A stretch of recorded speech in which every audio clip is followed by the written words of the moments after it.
بسم اللہ الرحمن الرحیم۔ السلام علیکم۔ یہ واقعہ ہمارے ملک کے صوبہ سندھ کا ہے۔ ایک 40 سالہ نوجوان کا تعلق ہندو گھرانے سے تھا۔ اس کو کینسر کا مرض لاحق ہوا تو ڈاکٹروں نے لا علاج کہہ کر زندگی خوشی سے گزارنے کا مشورہ دے دیا اور کہا کہ اب آپ زیادہ سے زیادہ 1 ماہ کے مہمان ہو۔ وہ ہارے ہوئے جواری کی طرح اپنے کمرے میں داخل ہوا اور بیڈ پر لیٹ گیا اور سوچنے لگا کہ اب میں کچھ ہی لمحوں کا مہمان ہوں۔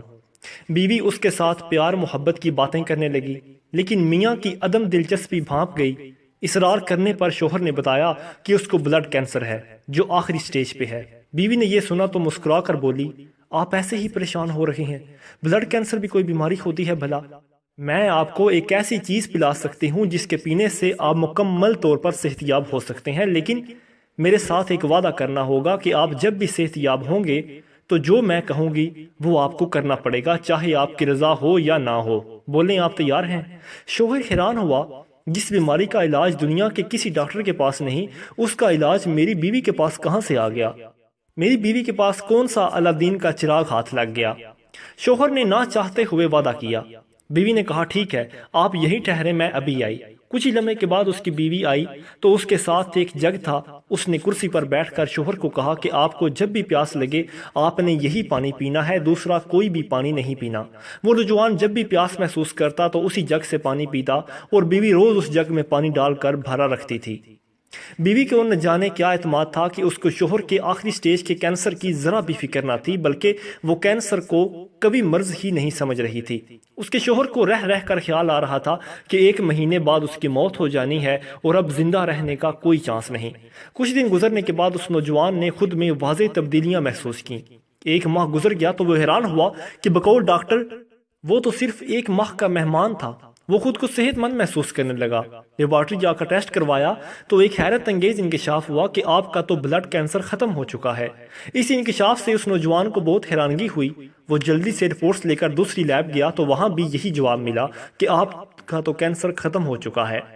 اس نے 4 الگ الگ لیب سے ٹیسٹ کروایا اور یہی نتیجہ آیا کہ آپ کا بلڈ کینسر ختم ہو چکا ہے۔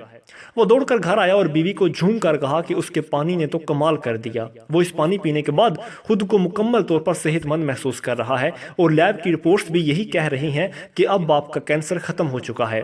اگلے روز بیوی نے میاں کو وعدہ یاد دلایا تو شوہر نے پوچھا کہ بالکل، میں ہر وعدہ پورا کروں گا، آپ بولو تو صحیح۔ اس نے کہا کہ آپ مسلمان ہو جائیے۔ شوہر کو بجلی کا ایک جھٹکا لگا۔ مسلمان؟ تمہارا دماغ تو ٹھیک ہے؟ تم نے یہ لفظ کیسے بولا؟ تمہاری ہمت کیسے ہوئی مجھے مسلمان بنانے کی؟ کیا تم مسلمان ہو؟ بیوی نے کہا کہ ہاں میں مسلمان ہوں، لیکن مجھے تو بتایا گیا تھا کہ تم ہندو ہو، تمہارا تو پورا خاندان ہندو ہے، پھر تم کیسے مسلمان ہوئی؟ لیکن بیوی نے کہا کہ پہلے آپ اپنا وعدہ پورا کریں، اگر وعدہ پورا کریں گے تو سب بتا دوں گی، ورنہ نہیں بتاؤں گی۔ شوہر نے کچھ دیر سوچا اور کہا کہ ٹھیک ہے، میں مسلمان ہونے کو تیار ہوں۔ اس کے شوہر نے غسل کیا، بیوی نے پاس بٹھایا اور کہا کہ کہیے اشہد ان لا الہ الا اللہ واشہد ان محمدا وعبدہ ورسولہ۔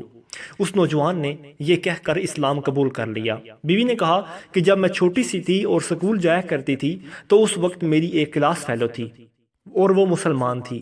ہم دونوں میں دوستی بہت گہری تھی۔ سکول کے بعد میں اس کے گھر جاتی تھی، دونوں مل کر سکول کا کام کرتی۔ وہ روزانہ قرآن پاک کی تلاوت کرتی تو میں بھی پاس بیٹھ جاتی۔ قرآن آہستہ آہستہ میرے دل میں اترنے لگا اور یوں ایک دن قرآن دل میں اترا کہ میں 15 سال کی عمر میں چوری چھپ کے مسلمان ہو گئی۔ میں مسلمان ہو کر خود کے اندر سکون محسوس کرنے لگی۔ قرآن پڑھے بنا چین نہیں آتا تھا۔ آپ کے ساتھ شادی ہوئی تو یہاں بھی چوری سے قرآن پڑھتی رہی۔ زندگی کے اتنے سال آپ سے اپنا ایمان اور قرآن چھپا کر رکھا۔ بالآخر آپ بیمار ہو گئے اور دوائیوں نے کام نہ کیا۔ مجھے اس بات کا مکمل یقین ہے جہاں دوائیاں کام نہیں آتی وہیں اللہ کا کلام پاک کام آتا ہے، اور یہ قرآن سینے کی بیماریوں کے لیے دوا ہے۔ یہی اللہ تعالیٰ نے فرمایا ہے، جب آپ زندگی سے نا امید ہوں اور خود کو مرنے کے قریب پاؤ تو میں نے قرآن کی یہی آیت پڑھ پڑھ کر پانی میں دم کی اور یوں اللہ پاک نے آپ کو نئی زندگی دی۔ میرے دوستو، ہم تو قرآن پاک کی برکتوں سے واقف ہی نہیں۔ اگر ہمیں یقین کے ساتھ اس کی برکتوں کا علم ہو جائے تو ہم کو کہیں جانا ہی نہ پڑے، لیکن افسوس کہ ہمارا یقین کامل نہیں۔ اگر آپ کو یہ واقعہ اچھا لگے تو اپنے دوستوں کے ساتھ شیئر کریں۔